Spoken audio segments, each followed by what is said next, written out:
I'll talk a little bit about is the apprenticeships, vocationals, technical schools.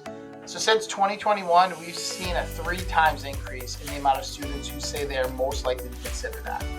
Three times? 3 times, yes. Wow. Now that's from 2% to 6%. Mm-hmm. So it is still a smaller percentage, but 3 times is a pretty big jump to saying that they're most likely to consider it. So I think what it comes into is it's a combination of the enhancements with the plans. 529 plans do allow for this. And I'll touch on it again. The students are really being practical. I think there's so much more knowledge and education of what the cost of college is. Mm-hmm. Not only what we're going to pay during those years that we're in it, but what is it going to mean for me after? Mm-hmm. As students are being more practical. Hi, everyone, and welcome to the MEFA podcast. My name is Jonathan Hughes. And I'm Julie Shields-Rutyna. That's right. Julie's back. How are you, Julie? Hi, Jonathan. I'm doing well. It's great to have you. It's been a long time. You know I love this, so that's great. I know. It's my fault. Well, there's going to be more Julie episodes coming up soon. I promise.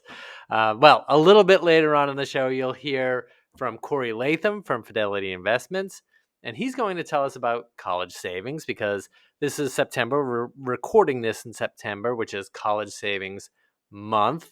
So he's back with us this week. Fidelity, of course, is the program manager for MEFA's U.Fund, the Massachusetts 529 plan. And on our last episode, Cory was on and talked about all of the new expansions, all the new things that you can use 529s for and that we're all really excited about. And today he's going to tell us about a research project that Fidelity did, their higher education savings survey, and what that tells us about how Americans, parents and students feel about saving and paying for higher education, how they're doing saving for college and for higher ed in general, and how they save. So, I always say that the most frequent question I get from parents is, how do people do this? So they want to know how other folks are paying for higher ed. So if you want to know how your friends and neighbors are doing this and how they're feeling about saving for higher education, you want to make sure to listen to this conversation.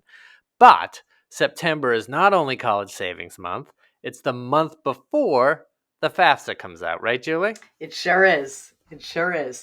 So the FAFSA for 26-27, so that is the year that a student will be starting college, 2026, next year. That FAFSA for current high school seniors and everyone else who will be attending next fall will be launched on October 1st. So that's coming right up. Yeah, so we thought we'd just take this opportunity to tell folks how they can get ready to file the FAFSA once it is available. So how you can tee up your FAFSA and be ready to go. And Julie, what is our first tip? Yeah, well, I guess the first tip to be ready is to figure out who needs to file the FAFSA. So that should be pretty easy because it's always the student. So the student needs to file the FAFSA. And then there are usually other people who need to file the FAFSA with them, and they call those people the contributors. So those are other people who are going to add their income and assets to the form. So who counts as a contributor will differ from family to family. So that's what we mean by figuring out who's going to file the form. Yeah. So to back up one step, you said most students will need other folks, parents, to put their information down on the FAFSA. Who will need that and who won't need that? Yeah, well, if you are a dependent, that's another financial aid word, dependent student, then you do need parents' information on the FAFSA. And if you are independent, you can just put your own information on the FAFSA. But as we'll talk about, those terms aren't what you feel like you are, dependent, independent. They're serious terms. So yeah. So how do you know which one you are then?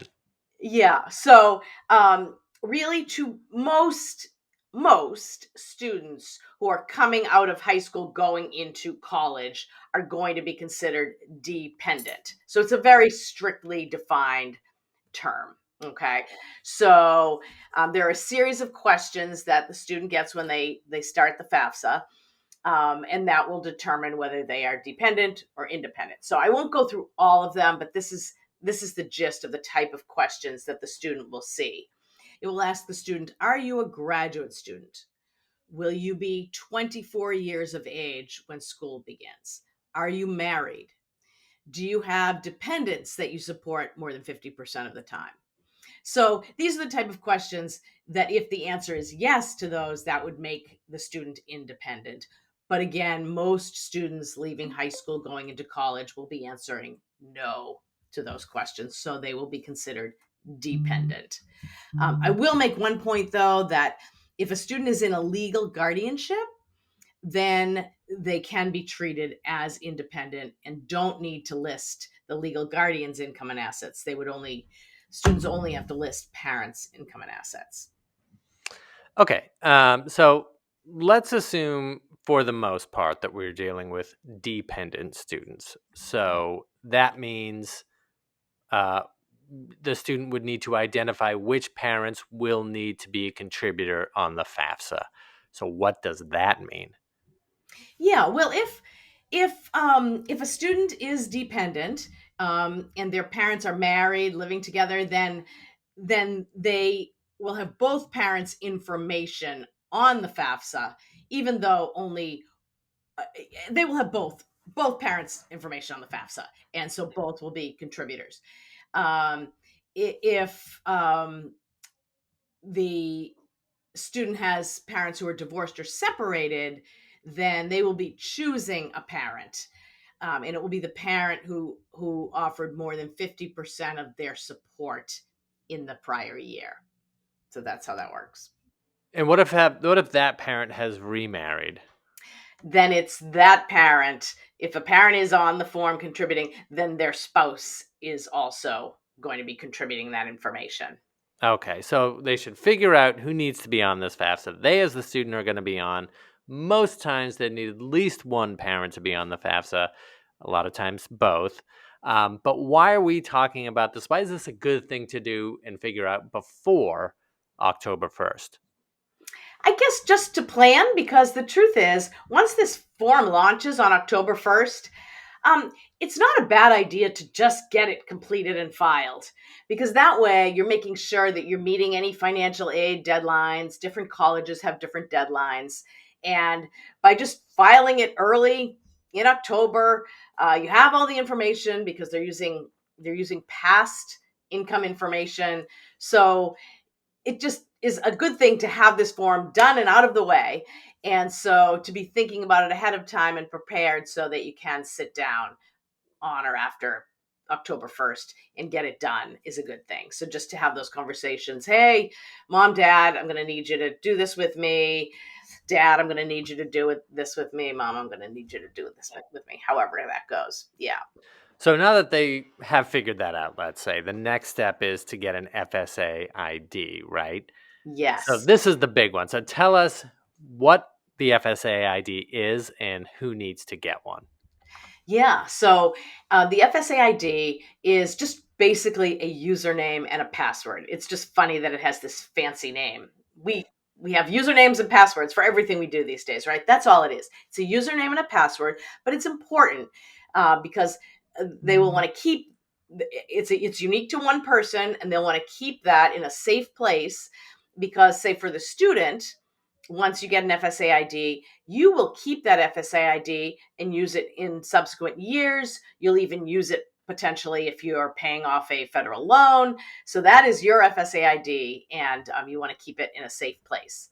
And then at least one other, if the student is dependent, at least one parent needs to have an FSA ID. And that parent would get a username and a password and be able to go in and complete the form. And if that parent who has the FSA ID is married and has filed jointly with the other parent, then just that one parent can have the FSA ID. If those two people have file taxes separately, they will each need an FSA ID. So what do you need in order to get an FSA ID? What pieces of information do you need? Yeah, so to get an FSA ID, you need to have your name, date of birth, email address, and social security number. However, if you don't have a social security number, you can still get an FSA ID. It's just going to take a little bit longer. This is what makes it tricky talking about financial aid. It's talking about financial aid is it's difficult to talk a little bit about, right? Because every sort of answer has all these little details that drive 10 new questions. But if we could just take everything that we said here and sum it up into like a 10-second do this, do this, do this, how would you do that, Julie? The FAFSA is coming out October 1st. Know that you, the student, will need to complete the FAFSA, and that means you'll need to have an FSA ID to complete it. You'll know that at least one of your parents will need to complete it with you, and at least one of your parents will have to have an FSA ID as well. So you can both go in, create an account, student get one, parents who need it get an FSA ID, and then you'll be right ready to go in and complete that 26-27 FAFSA after October 1st. Okay, and one more question. Where do they go to get that FSA ID? Yes, they would go to studentaid.gov. All right, excellent. So now we're going to head, for the first time in a long time, to the MEFA Mailbag. So we're starting to get these financial aid questions. These are questions that have come into us over the past weeks and answered by our college planning department. So remember, if you have any questions, you can call us at 800-449-MEFA. You can email us at collegeplanning@mefa.org, and you can find us on social media, on Facebook, that's MEFA MA, on X at MEFA Tweets, and on Instagram at MEFA_MA. My cat is meowing all of a sudden. I don't know if you can hear that, but I really can. So this week's question comes to us from a parent who basically has a question that we kind of talked about earlier on in the show. They are a divorced or separated parent, and it is related to their daughter's father, who was remarried this year. And this person wants to know, will the FAFSA need his new wife's 2023 tax returns, even though they were not married at that time in 2023? I know that they'll need her current assets and employment, but was curious about the returns and why that would matter since they weren't married until May of 2025. Also, we alternate our two children on our taxes. Does that complicate the FAFSA? So there's a lot to go through there. What do you want to take first, Julie? Yes. So what I will say is that, yes, this is a situation where the person who is going to be the contributor parent for this student is remarried. And so in that case, the overarching answer is yes. The FAFSA would need the father's information and his new spouse's information, all of it. And so the way it will work, I guess, process-wise, is that the student will say, my father is the contributor, and send his father the link to go in and complete his portion of the FAFSA. And in that portion, it will ask the father, are you remarried? And if he says yes, it will say, who is your spouse? He'll put that information, and then she will be sent information. So in other words, she will need an FSA ID too. She will be sent information, and she will go in and say, yes, you can see my tax information too. Because that's one of the things when you are a contributor, you go in and you consent that your tax information can be brought from the IRS. So she would do that too, and all of their information would be considered on the FAFSA form. And then the second question, it's okay. A lot of families do that switch and change who is claimed on the taxes from year to year, but that won't complicate this initial. It doesn't matter, right? Who I'm claims sorry? who on it? It doesn't matter. Right. Yeah. Right.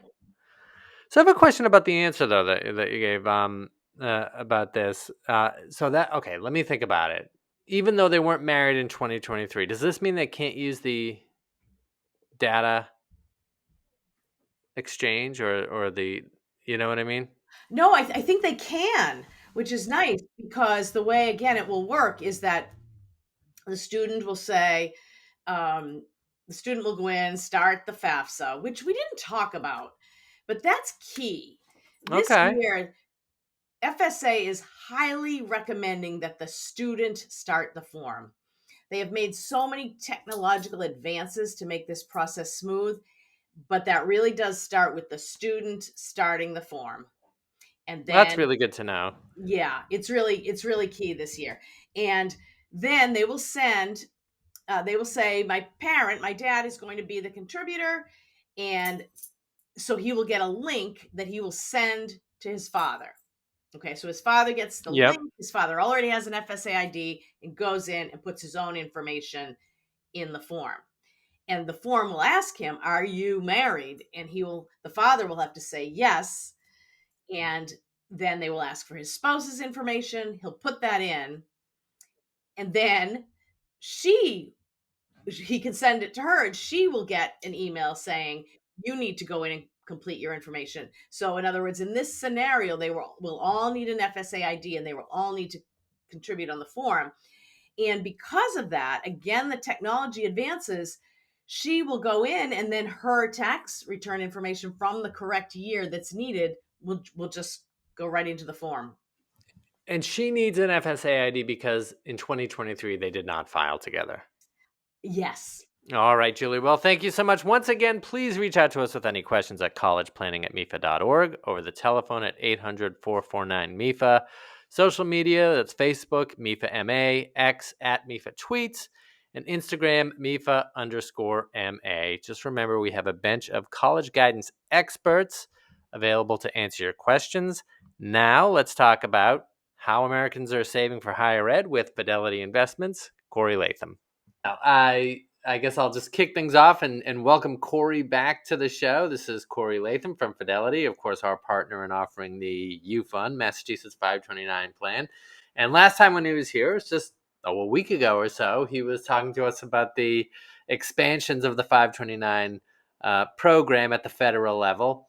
And what he's going to talk about today is a little bit different, because Fidelity, in addition to offering the U.Fund 529 college investment plan, they offer other states 529 plans as well, and they also do research on college savings, and that's what we're going to be talking about today. So, Cory, welcome back to the show.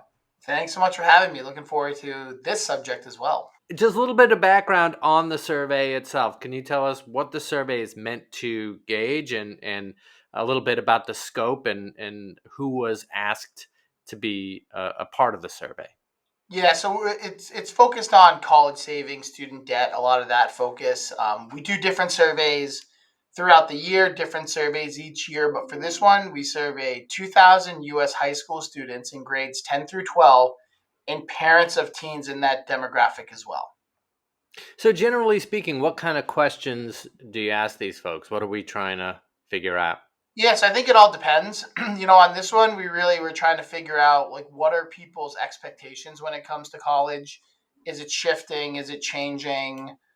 Are they ready? Are students ready? Are parents ready? Are they both ready? So a lot around readiness for that. And, when I was on last time, I think we talked a lot about of the changes. I think that parents and students are seeing that as well. So how are those changes? And along with all the other changes in the world, economic uncertainty and a lot of those factors, how are we seeing students change? And is this financial readiness, or is it sort of emotional or mental readiness? Yeah, I think a lot of this is mostly around the paying for it process. Well, I should take a step back. It's definitely about the financial aspect of paying for it, but also what are their priorities and what they're trying to get out of college or trying to get out of higher education on a broader scale. I think we see that students are becoming a lot more practical in what they're looking at, and they're looking at it as a return of investment. So when they're going to know that they're going to be paying for school or taking on student debt, combination of both, we're seeing a higher percentage of students look at that and say, all right, if I'm putting this in, what am I going to get out? And is it going to be worth it? So not saying that students didn't do that before. I'm saying we're just seeing a much higher percentage and a much more high likelihood that that's a conversation that's being had with students and parents as they're getting ready to figure out what the next step of higher education is. And is that sort of the top line of what the study tells us? And if so, what are some of the other things that the study says? Yes. So I think the biggest thing is we found that families are shifting their expectations and priorities.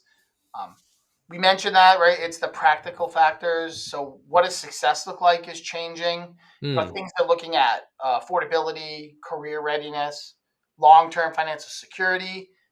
The biggest factor that we found for students is recent times of economic uncertainty.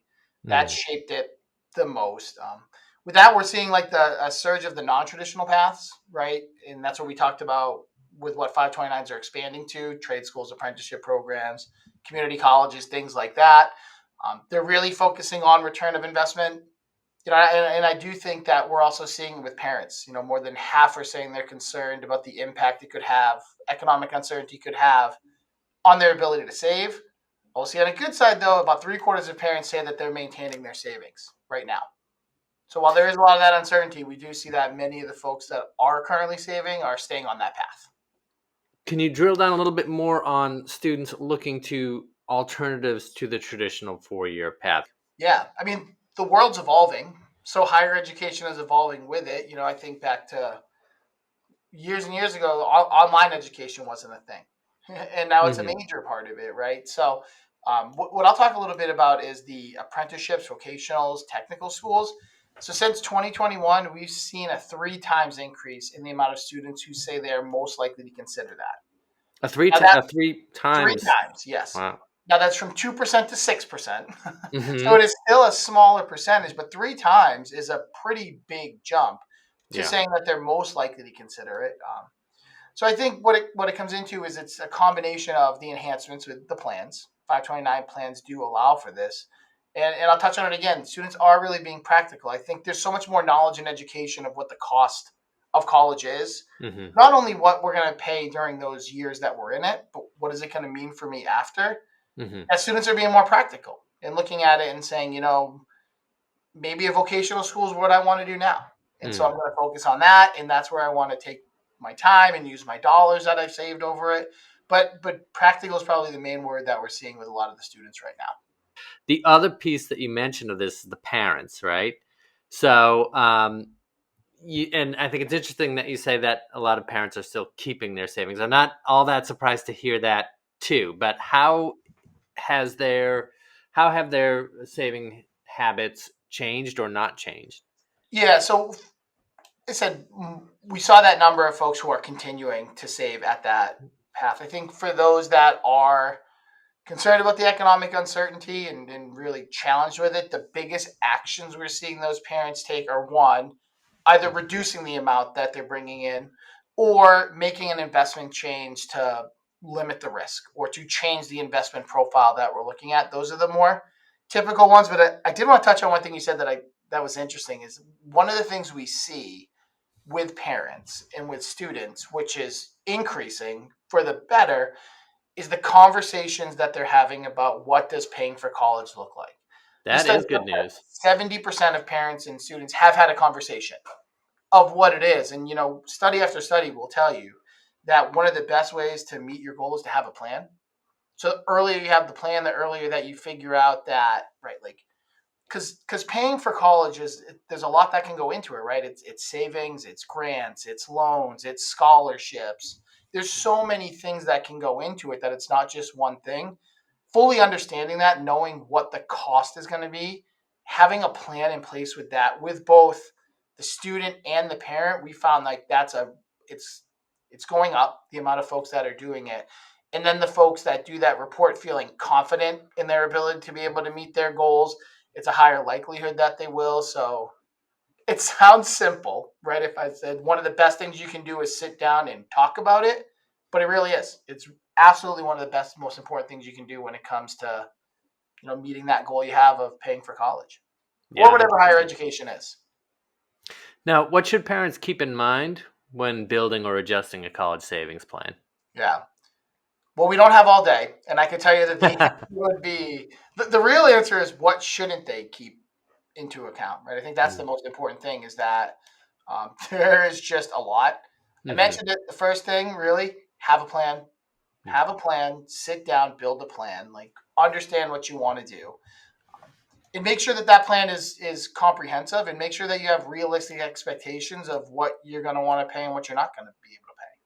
Right? And I think that's another thing that we're seeing is that's where the practicalities coming in, is that they're just thinking more about, well, this is what my, lack of a better term, my budget is. And this is the plan and what I have.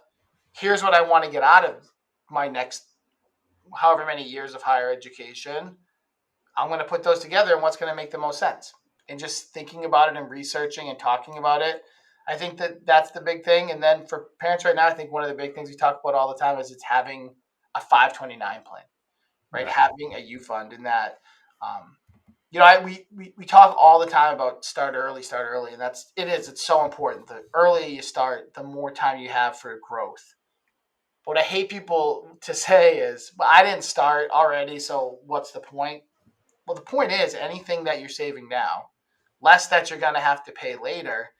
And as we mentioned, college is shifting.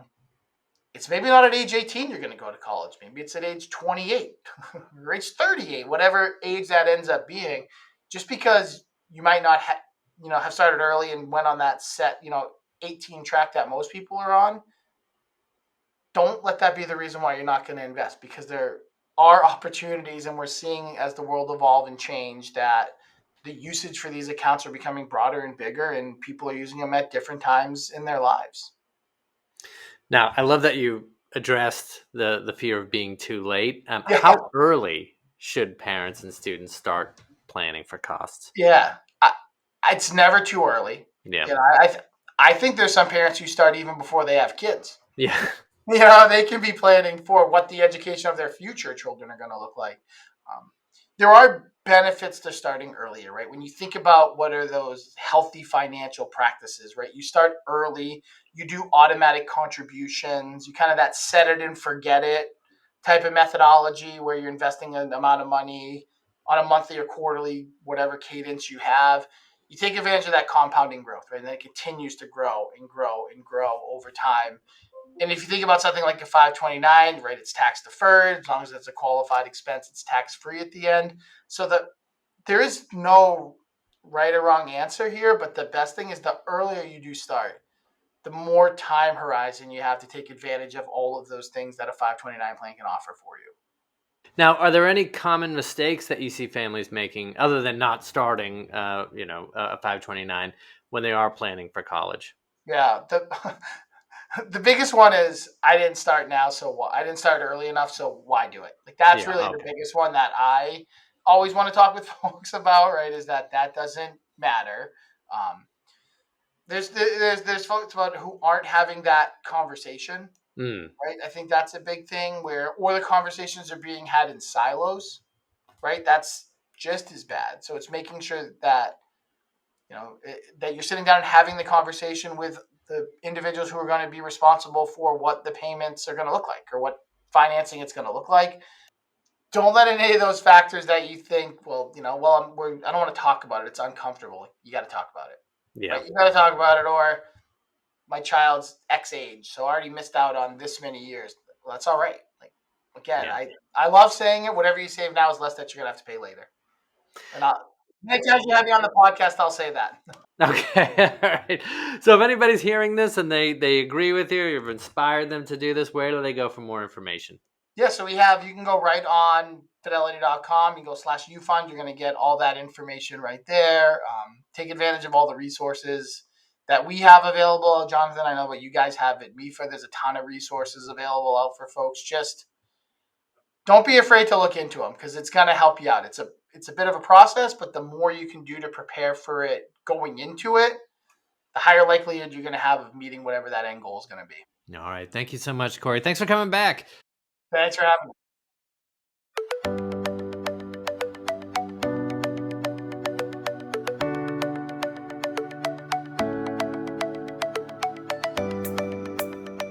All right, everyone. That was our show. Julie, thank you for being here. Thank you, Jonathan. I'd like to thank Cory Latham for being with us again and sharing his time and his expertise with us. And folks, as always, if you liked what you heard from us and you want to hear more on planning, saving, and paying for college and career readiness, well then please follow the show. You can do that wherever you find your podcast. And please, please, please remember to leave us a review. It just helps us to keep doing what we're doing, getting this show out to folks like you and getting to know what you want to hear about on the show. I would like to thank our producer, Sean Connolly. I'd like to thank Lisa Rooney, Lauren Dayans, AJ Yee, Christina Davidson, and Meredith Clement for their assistance in posting the show. Once again, my name is Jonathan Hughes, and this has been the MEFA Podcast. Thank you.